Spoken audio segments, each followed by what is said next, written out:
합니다. 오늘은 아직도 사람을 믿나? 라는 제목으로 하나님의 말씀 증거하겠습니다. 오늘 특별히 종교개혁 주일인데도 불구하고 제가 성서 일과를 따르지 않고 오늘은 할 얘기가 있어서 좀 말씀을 드려야 될 것 같아서 본문을 따로 정했습니다. 요즘 오징어 게임이라고 하는 드라마가 전 세계 사람들에게 큰 이슈가 되고 신드롬 현상까지 일어나게 됐습니다. 오징어 게임 다 들어보셨죠? 뭐 혹시 보신 분 계세요? 끝까지? 네. 근데 보신 분들도 계시고 안 보신 분들도 있고 뉴스로 들으시는 분들도 있을 것 같습니다. 우리나라 뉴스뿐만 아니라 외국 뉴스도 사실은 이 오징어 게임이라는 것 때문에 난리가 아닙니다. 유튜브에도 온통 이 오징어 게임에 대한 반응, 리뷰, 패러디물 이런 것들이 엄청나게 나오게 되었습니다. 이 오징어 게임은 넷플릭스라고 하는 그 유료 콘텐츠를 사용해야만 볼 수 있습니다. 그래서 전 세계 83개국에서만 이 넷플릭스라는 것들이 보여지게 되고 그 83개국에서 1등을 모든 나라에서 1등을 한 게 이 오징어 게임이라는 겁니다. 이 기록은 이 넷플릭스 CEO가 얘기를 하기를 앞으로도 이전까지도 없었고 앞으로도 이 기록을 깨기는 쉽지 않다라고 이야기합니다. 왜냐하면 각 나라의 언어, 환경, 좋아하는 것들이 다르기 때문에 외국의 것들을 본다는 것 자체가 1위를 한다는 거가 쉽지 않다는 거예요. 특별히 우리나라도 이 오징어 게임이 마지막까지 1등을 못한 나라가 어디냐 하면 인도였어요. 인도는 자기만의 독특한 문화가 있기 때문에 그 문화에서 1등 하기는 쉽지 않습니다. 특별히 또 미국이나 이 북미 쪽에는 다른 나라 언어를 자막으로 보는 것 자체가 잘 쉽게 볼 수 있는 나라가 아니에요. 그럼에도 불구하고 한국말로 된 이 오징어 게임이 1위를 했다라는 겁니다. 그래서 어마어마한 기록이고 전후 그리고 앞으로도 쉽지 않을 기록이라는 겁니다. 한국 시간으로 12월 20일 진행된 넷플릭스 분기 실적에서 보면 28일 동안 1억 4,200만 명이 봤다고 하고 어제 제가 뉴스로 본 게 30억 분, 전 세계 사람들이 30억 분을 이것을 시청했다라고 합니다. 이게 얼마나 대단한 거냐면 넷플릭스 사용자가 2억 900만 정도 되는데 그 중에 4분의 3은 다 본 거예요.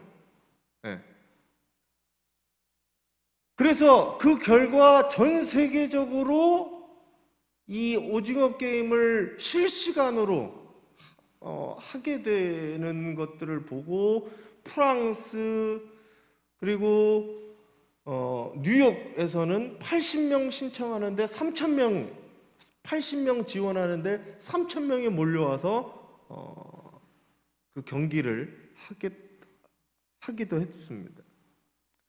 지금 달고나 열풍 저희 때는 사실 이걸 뽑기라고 했었거든요. 저희 어렸을 때 초등학교 다닐 때 뽑기집 앞에서 불량식품이라고 잘 먹으면 안 됐던 거지만 누구나 한 번씩 다 가봐서 했던 뽑기라는 것, 이 달고나를 외국에서 이것을 사고 해보려고 줄을 기본 3-4시간 줄을 서서 그걸 받으려고 그걸 한번 해보려고 그리고 달고나 만드는 영상이 유튜브에 어마어마하게 펼쳐졌습니다. 그러니까 전 세계적으로 하나의 정말 신드롬이라고 할 수 있는 것들이 되었어요. 외국에 있는 이제 한국 학생들에게 무궁화 꽃이 피었습니다를 시키는 거예요. 다른 목소리로 듣지 않고 한국말을 모르니까 무궁화 꽃이 피었습니다. 너는 목소리로만 해줘라. 우리가 할게. 그렇게 시키기도 하고 지금 뉴욕에 있는 한국 학생들은 외국 애들한테 딱지 접어주기에 그렇게 바쁘대요. 딱지를 접을 줄 몰라서 딱지 접어달라고 그렇게 보내고 있습니다. 왜 사람들이 이 오징어 게임에 열광하는가? 라는 것을 살펴보면 그러게요. 우선은 사람의 목숨을 걸고 게임을 진행합니다. 사람의 목숨을 걸고 하는 이 게임은 영화의 단골 소재이기도 해요. 하지만 이 게임에 참여하는 그 게임들이 굉장히 단순한 우리들이 어렸을 때 했던 게임이라는 거죠.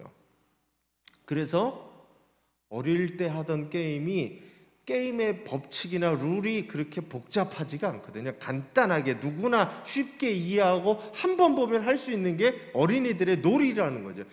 거기에 뭐가 걸려 있느냐? 자기 목숨이 걸려 있다는 거예요. 굉장한 긴장감을 갖게 해요. 목숨을 걸고 하는 게임은 굉장한 긴장감을 갖고 하는데 그 놀이의 생소함 그리고 놀이에 사람들이 빠져들게 만들었다는 겁니다. 그래서 그걸 시청하다 보면 내가 지금 그 가운데 놀이하고 있는 한 사람이 되는 느낌인 거예요. 그래서 사람이 거기에 이렇게 빠져들게 되는 거죠. 두 번째는 현대 지금 우리의 삶을 굉장히 많이 반영하고 있다는 겁니다. 코로나19, 팬데믹 상황, 기본적인 소득과 소비 생활의 위축, 그래서 가계의 빚들은 늘어나게 되었습니다. 더불어 부동산이 폭등하고 주식시장이 들썩이고 코인들이 막 요동을 치면서 사람들은 빚투의 시대라고 하는 시대를 살아가게 되었습니다. 가계 빚이 어마어마한 거예요. 빚 없는 사람이 없는 거예요. 전체적으로 주식이나 코인으로 해서 돈을 번 사람도 있지만 오히려 그로 인해서 패망한 사람들도 있다는 거예요. 빚이 어마어마하게 져서 그 빚 때문에 허덕이는 사람들이 생겨났다는 겁니다. 빚이 사람의 생사를 주관하기 때문이에요. 여기 모여서 게임에 참가하는 모든 사람은 어마어마한 빚을 지고 그 빚이 감당이 안 돼서 세상에서 살아가는 것이 지옥 같은 삶, 그런 삶을 살아가는 사람들이 신체 포기각서를 쓰고 조폭에게 쫓겨다니고 그런 사람들이 게임에 참여하는 거예요. 근데 그런 사람들이 삐끗하면 우리도 그럴 수 있다는 거예요. 빚 없는 사람이 없기 때문에, 과도한 빚 때문에 고통을 당하는 사람들이 우리네 삶이기 때문에 거기에 동조가 되고 이해가 되고 나도 저럴 수 있다라는, 그리고 그 현실이 너무 싫으면서 우리가 당하고 있다라는 그 현실을 보게 된다는 거예요. 현대 사회는 점점 더 지극히 개인적으로 되고 경쟁적이고 자본주의적인 모습을 보게 됩니다. 이것을 이 오징어 게임은 적나라하게 보여줍니다. 사람 한 사람당 1억의 돈을 매겨요. 그리고 서로 경쟁해서 죽든지 살든지 죽이든지 이 결과를 보여주게 됩니다. 약육강식, 철저한 약육강식으로 보여주게 되죠. 어떻게 보면 이 오징어 게임이 이야기하는 것은 지금 우리 사회가 그런 현실을 굉장히 보여주고 있다는 겁니다. 그래서 괴리감이 느껴지지 않아요. 무슨 공상과학 소설이 아니라 내가 살고 있는 현실과 같기 때문에 사람들이, 전 세계의 사람들이 거기에 동조하게 되는 거예요. 또 하나는 이거예요. 오징어 게임이 갖고 있는 독특한 음악적인 효과. 사람이 죽어나가는데 굉장히 잔잔한 클래식이 흐르고 빠른 노래들이 흐르고, 그리고 현실 세계와 다른 굉장한 색감을 대비한 총천연색의 게임장들을 보여줍니다. 그리고 외국 사람들이 알기도 하고 알지 못하는 이 한국이라는 독특한 나라의 게임들, 그러나 어렵지 않은 그 게임들이 생소하기도 하고 신선하기도 하고 그러면서 긴장감을 주기도 하고, 그런 것들이 이 전 세계의 오징어 게임을 신드롬을 만들게 됩니다. 저는 원래 TV를 잘 안 보지만 영화는 제가 가끔 보는데, 이 넷플릭스라는 것을 제가 신청하지 않았었어요. 근데 제가 넷플릭스 신청할 때가 82개국에서 1위하고 인도가 남았을 때, 저 정도 되면 제가 한번 봐야 되겠다라고 해서 넷플릭스를 일부러 신청해서 그거를 짬짬이 내서 봤는데, 보는데 일주일이 안 걸리더라고요. 그렇게 보게 되었습니다. 근데 보면 굉장히 잔인하고 폭력적이고, 그래요. 좀 거북함이 들기도 해요. 그렇지만 우리들에게 던져주는 큰 질문이 있다라는 거예요. 그렇게 질문을 던져준다는 점에서 보면 이 드라마는 굉장히 좋은 작품입니다. 드라마, 그리고 각본, 문학의 역할은 뭐냐면, 있을 법한 얘기들을, 소설이라는 게 그런 거잖아요.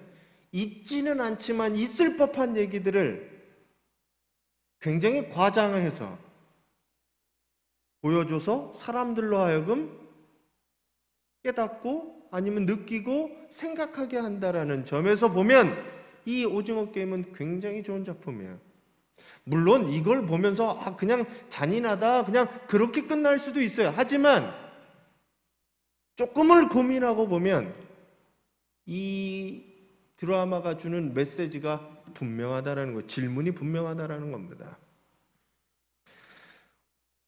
그래서 한 번쯤은 이 이야기들을 해야 되겠다라는 마음이 들어서 얘기를 하고, 저는 특별히 제가 그 드라마를 보고 어떤 해석을 해드려야 될 텐데, 저는 여러분들이 신앙인으로서, 저는 특별히 목사로서 제가 그것을 어떻게 보았는지, 그리고 어떤 질문들이 저에게 있었는지 여러분들하고 함께 나누려고 합니다. 내용을 살펴보면 오징어 게임이라는 게 그거예요. 세상에서 갖은 빚들을 감당할 수 없는 채무를 진 사람들이 마지막 이 오징어 게임이라는 데 참여하게 됩니다. 주인공인 이 성기훈이라고 하는 이정재 역할이죠. 두 번의 사업을 실패를 하게 돼서 빚을 지게 돼요. 그 빚이 나중에는 이자를 감당하지 못하는 빚이 되게 됩니다. 그리고 어머니가 갑자기 아픈 바람에 그 병원비, 치료비를 마련하기 위해서 이 게임에 결국엔 참여하게 돼요. 게임의 룰은 굉장히 간단했습니다. 6가지의 게임이 있는데 그 게임을 다 통과하는 사람이 돈을 받는 거예요. 한 사람당 1억 원, 그래서 총 456억 원. 별거 아닌 것 같지만 456억 원을 한 사람에게 준다면 어마어마한 돈이 되죠. 그래서 그 죽음의 게임에 456명이 참여하게 됩니다. 그 게임은 여러분들이 잘 아시는, 어렸을 때부터 저희들이 했던 무궁화꽃이 피었습니다. 달고나 뽑기, 줄다리기, 구슬치기, 징검다리 건너기, 그리고 마지막이 오징어 게임이에요. 거기서 패한 사람들은 바로 죽게 돼요. 우리 그냥 게임하다가 저희가 사실 아웃되거나 그러면 우린 죽었다라고 표현을 굉장히 우리나라 사람 많이 하잖아요. 근데 진짜로 죽는 거예요. 게임에서 죽으면 진짜로 죽는 거예요. 그런 정말 잔인한 게임에 참여하게 되면서 질문을 하는 겁니다. 이게 뉴욕, 첫 번째 질문 제가 그거예요. 인간은 과연 어디까지 선한가라는 거예요. 여러분들은 과연 언제까지 어디까지 선한가? 과연 인간이 선할 수 있는가라는 문제입니다. 주인공 이 성규는 좀 찌질해 보이기도 해요. 그렇지만 마음이 여리고 착해요. 그래서 불쌍한 사람들을 도와주기도 하고 대변해 주기도 하고 뭐 그렇게 됩니다. 어떻게 보면 굉장히 인간미 있는 사람, 가진 건 없지만 그런 사람이에요. 주인공과 대비되는 또 하나의 인물은 이 조상우라고 하는 인물이에요. 서울대 경영학과 수석 입학한 굉장한 수재죠. 이 사람도 갑자기 선물 투자에 실패하는 바람에 어마어마한 돈을 빚져서 결국에는 그렇게 들어오게 됩니다. 이 두 인물을 대비하면서 게임이 진행될수록 사람이 어떻게 변해지는가, 사람이 어떻게 악해지는가, 그리고 어디까지 견딜 수 있는가를 보게 되는 거예요. 근데 결국 둘 다 목숨이 걸려있는 게임에서는 다른 사람을 속이고 다른 사람을 죽이는 모습을 보여준다라는 겁니다. 결국 자기가 내 목숨이 흔들리니까 가장 친한 사람들까지 속이게 된다라는 거예요. 그리고 그 사람들은 그 속임수 때문에 죽음을 맞이하게 됩니다. 결국 착해 보이던 사람도 똑똑한 사람도 극적인 상황이 되면은 모두 다 악해질 수밖에 없다라는 거예요. 나는 좀 나은 것 같지만, 나는 좀 선한 것 같지만 그 결과가 내 목숨 앞에서는 사람이 모두 다 악해질 수밖에 없다는 거예요. 왜? 내 목숨이 걸려 있으니까. 안 그러면 죽으니까. 그래서 사람은 약하기도 하고 그 약함 때문에 악해지기도 합니다. 성경에는 이렇게 얘기해요. 제가 읽어드리면, 성경에 이렇게 기록되어 있습니다. 의인은 없다. 한 사람도 없다. 깨닫는 사람도 없고 하나님을 찾는 사람도 없다. 모두 다 곁길로 빠져서 쓸모없게 되었다. 선한 일을 하는 사람은 없다. 한 사람도 없다라고 얘기합니다. 이게 로마서 3장 10절에서 12절을 세 번역으로 본 거예요. 한 사람도 없는 거예요. 어떤 사람도 선한 일을 하는 사람, 그런 사람이 없는 겁니다. 그래서 성경에서는, 그 로마서는, 이 바울은 그 다음 구절에 이렇게 얘기를 해요. 시편의 것들을 인용해서 이렇게 합니다. 그들의 목구멍은 열린 무덤이다. 혀는 사람을 속인다. 입술에는 독사의 독이 있다. 입에는 저주와 독설이 가득 찼다. 발은 피 흘리는 일에 빠르며 그들이 가는 길에는 파멸과 비참함이 있다. 그들은 평화의 길을 알지 못한다. 그들의 눈에는 하나님을 두려워하는 빛이 없다. 이게 뭐냐면 인간의 실존이라는 겁니다. 사람이, 성경이 말할 때 사람은 의인이 없는 거예요. 어떤 사람도 의인이지 못하다는 거예요.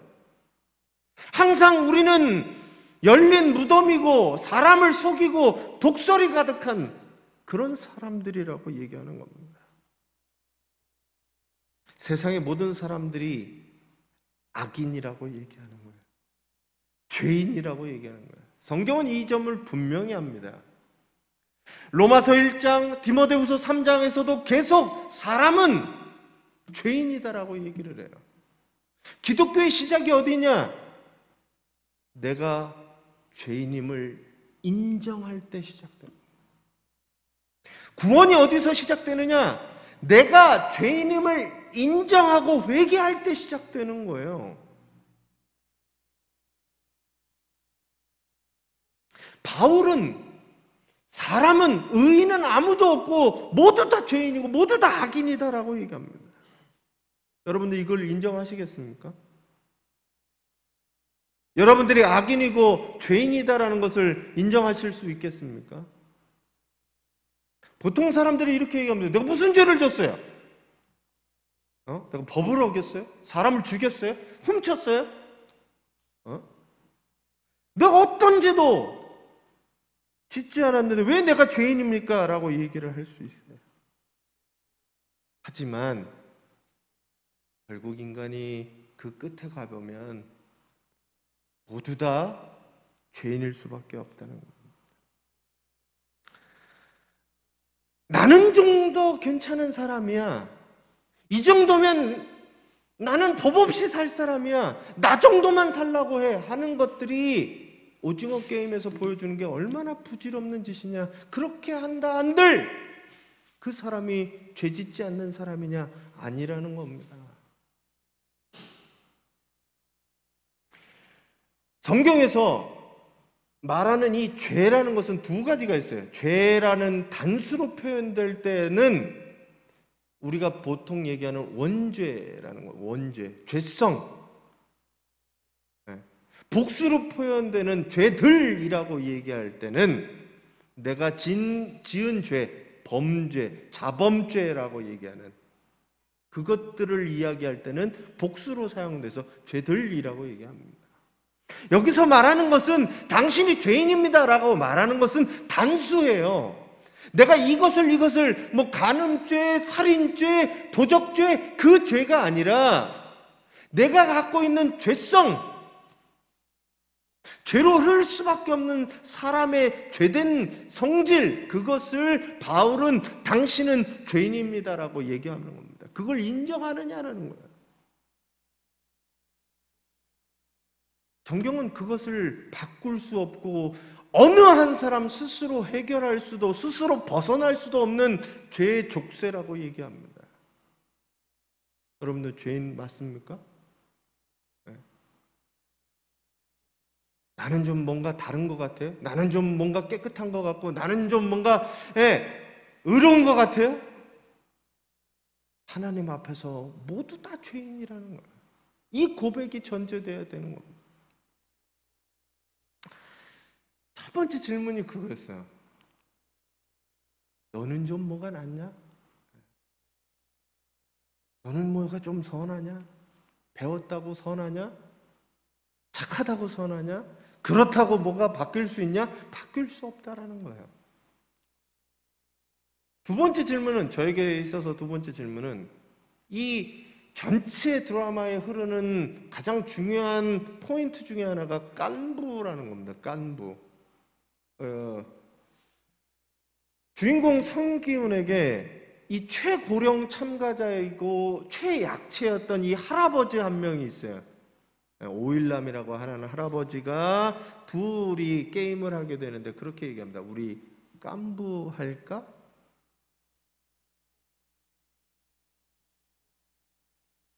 우린 깐부잖아. 깐부 사이에는 네 거 내 거가 없는 거야 라고 얘기하는 거야. 어렸을 때 딱지치기 구슬치기 할 때 네 거 내 거 없이 우리 거라고 얘기하는 이걸 깐부라고 하고 새끼손가락 걸고 약속한다. 게임을 통해 보여주는 것은 이 깐부라는 독특한 관계 형성이라는 거예요. 둘이 친한 그 깐부의 관계가 될 때 내 거, 네 거 없이 내어주는 관계가 되어주는데 이 성기훈이 주인공이 목숨이 위태롭자 깐부를 속이게 됩니다. 치매 걸린 할아버지를 속이게 돼요. 모든 상황을 하지만 이 노인은 알고 있었습니다. 하지만 본인은 깐부를 위해 자신을 희생하게 돼요.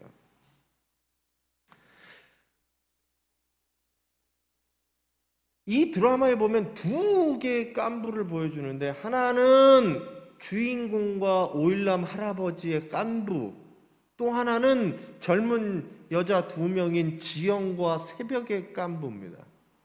뭐 깐부라고 표현은 안 하지만 그 죽음의 게임에 있어서 30분의 시간이 있었어요. 근데 지영이가 이렇게 얘기해요. 마지막 남은 30분은 너는 저러고 있을래? 그리고 얘기하다가 한 판으로 끝내자라고 얘기합니다. 그래서 둘의 속 얘기를 해요. 너는 앞으로 어떻게 할 거고, 돈을 가져가면 어떻게 할 거고, 그리고 어떻게 살아왔고, 이 속 얘기를 충분히 하고, 이 두 깐부에게 있어서 자기가 서로를 오픈하고 친구가 됐다는 개념으로 뭘 얘기를 하면 아무한테도 이름을 얘기하지 않는데 둘이 서로 이름을 물어보고 이름을 대팝니다. 이 오일남 할아버지도 내 이름이 생각났어. 내 이름은 오일남이야 라고 얘기하고, 이 지영과 새벽도 내 이름은 새벽이야 라고 말하게 됩니다. 이 두 커플만 약육강식의 세계에서 자기를 희생하는 모습을 오일남 할아버지와 지영을 통해서 보여주고 있다는 거예요. 아무리 극박한 상황이 되고 지옥 같은 상황이 되고 서로가 서로를 죽이는 상황인데, 그 가운데 상황을 반전할 수 있는 게 뭐냐? 깐부라는 거였습니다. 깐부는 친구를 위해 자기 목숨까지도 내어줄 수 있는 친구였다는 거예요. 어떤 사람이 그럴 수 있느냐? 어떤 사람이 그럴 수 있느냐? 사실은 그 둘을 보면 하나는 더 이상 삶의 의미가 없었기 때문에 그렇고, 하나는 모든 것을 다 알기 때문에 그럴 수 있었어요. 정말 진정한 자기 목숨을 내어줄 수 있는 게 과연 가능할까라는 겁니다. 성경은 예수 그리스도께서 우리에게 깐부를 맺어주셨다라고 얘기를 해요. 어떤 깐부냐 하면 목숨을 내어주는 깐부로. 로마서 5장 6절에서 8절 같이 한번 읽어주세요. 우리가 아직 약할 때에 그리스도께서는 제때에 경건하지 않은 사람을 위하여 죽으셨습니다. 의인을 위해서라도 죽을 사람은 거의 없습니다. 더욱이 선한 사람을 위해서라도 감히 죽을 사람은 드뭅니다. 그러나 우리가 아직 죄인이었을 때 그리스도께서 우리를 위하여 죽으셨습니다. 이리하여 하나님께서는 우리들에 대한 자기의 사랑을 확 실증하셨습니다 라고 말합니다. 죄 문제에 대해서 아무도 해결할 수 없었어요. 아무도 벗어날 수 없었고, 아무도 그것을 어떻게 할 수 없는 상황에서 한 가지의 방법이 있었는데, 예수 그리스도가 우리와 친구가 되어주셔서 우리를 위해 대신 죽어주셨다라는 겁니다. 저는 여기서 보는 게 이거예요. 빨간색, 핑크색. 하나님이 우리를 위해 주셨고 죽어주셨는데, 그 죽을 때가 우리의 모습은 어느 때였느냐? 보면 우리가 아직 약할 때, 경건하지 않았을 때, 아직 죄인이었을 때 주님은 죽어주셨다는 거예요. 이게 중요합니다. 내가 무엇인가 잘해서, 내가 무엇인가 노력해서, 내가 어떤 것을 했기 때문에 주님이 나를 위해서 죽어주신 게 아니라, 내가 주님을 사랑해서 주님이 나를 위해 죽어주신 게 아니라, 아직 약할 때, 아직 죄인이었을 때, 아직 경건하지 않았던 모습을 그 모습 그대로 보시고 사랑하시고 죽어주셨다라는 거예요.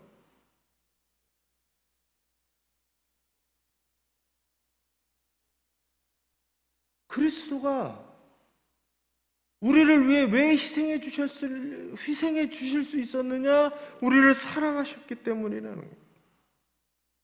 그래서 자신을 희생해서 내어주고 사람이 변하기를, 사람이 새로워지기를 주님은 바라셨다는 겁니다.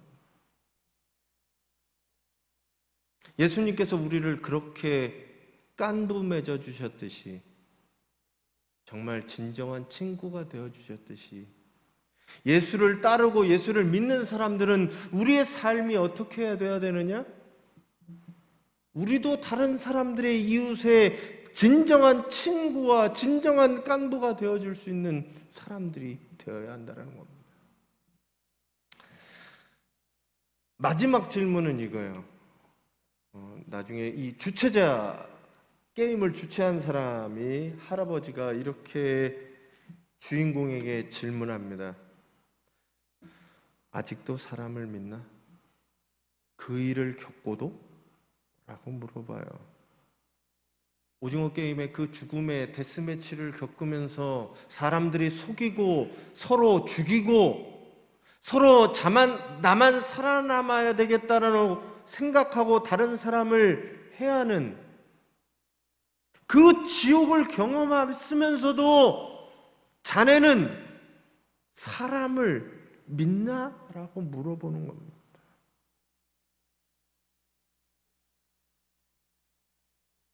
사람이 아직도 선할 수 있고 사람이 아직도 변할 수 있다고, 내가 아닌 다른 사람을 위해 살 수 있다고 자네는 생각하나라고 묻는 거라는 거죠. 이 지옥 같은 세상에서 나만 아니면 되고 나만 잘 살면 되고 나만 살아가면 되는 그런 세상에서 과연 사람이 사람으로 보이나라는 거예요. 사람을 1억이라는 돈을 매겼어요. 네. 사람이 뭘로 보이냐면 그 다음부터는 돈으로 보이기 시작하는 겁니다. 모든 문제는, 자본주의의 문제는 사람이 사람으로 안 보이고 돈으로 보이기 시작한다는 거예요. 그러니까 손님이 돈으로 보이는 거예요. 사람이 돈으로 보이는 거예요. 그렇게 되는 세상에서 사람을 사람으로 믿을 수 있는가? 저 사람이 변하고 저 사람이 새로워지고 저 사람이 달라지기를 믿는가라는 거예요.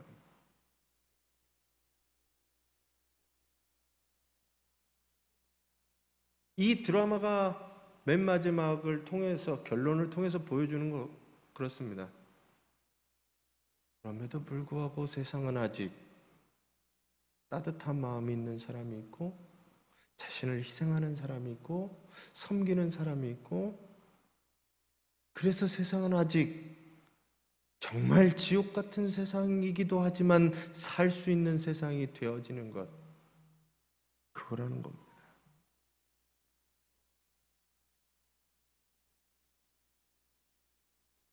마지막 이 사람에 대한 믿음, 사람에 대한 소망, 사람에 대한 사랑을 가진 사람이 자신을 희생하고 헌신하고 섬기기 때문에 세상은 지옥만이 아니라 천국이 될 수도 있다라고, 그것을 믿으며 살아가는 거라는 거, 그렇게 살아가야 된다라고 드라마는 이야기를 하고 있다라는 거예요. 이게 무슨 잔인성과 폭력성과 반기독교 이렇게만 얘기하는 게 아니라 그것을 통해서 우리가 그렇게 좀 살아가야 된다라고 드라마는 얘기하고 있다라는 거죠.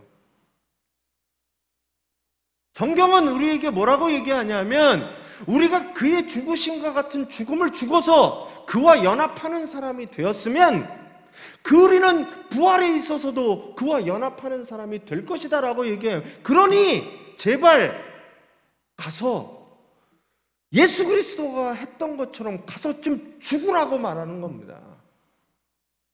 기독교인에게. 그래야 부활이 같이 있다는 거예요. 그리스도와 연합해서 우리의 삶을 녹여내고 헌신하고 희생하고 죽여내야 그리스도와 함께 부활이 있다는 거예요. 여러분들이 이 세상, 지옥 같은 세상, 그럼에도 불구하고 지옥 같은 세상을 천국으로 바꿀 수 있는 사람들이 여러분임을 믿으시고 천국을 만들어 가시고 천국을 살아내시는 우리 성도님들이 되시길 바랍니다. 그러기 위해 내가 죄인임을 인정하고 하나님과 그리스도와 연합해서 그 사랑을 가지고 세상을 살려내고 세상을 일으키고 세상을 천국으로 바꿔내는 그런 성도님들이 되시기 바랍니다. 특별히 주님이 우리를 사랑하시고 우리를 위해 희생하실 때는 여전히 우리가 약할 때, 여전히 우리가 악할 때, 여전히 죄인이었을 때, 또한 여전히 경건하지 않을 때 우리를 위해 죽으셨음을 기억하시고, 우리도 저 사람이 나한테 조금 잘해서 그 사람을 사랑해주고 그런 것이 아니라, 아직 나한테 잘 못하지만, 아직 죄인으로 있지만, 아직 용서할 것들이 있지만, 그럼에도 불구하고 그들을 사랑하고 용서할 수 있는 그런 새로운 성도님들이 되시기를 간절히 바랍니다. 말씀 정리하겠습니다. 같이 한번 읽어주세요.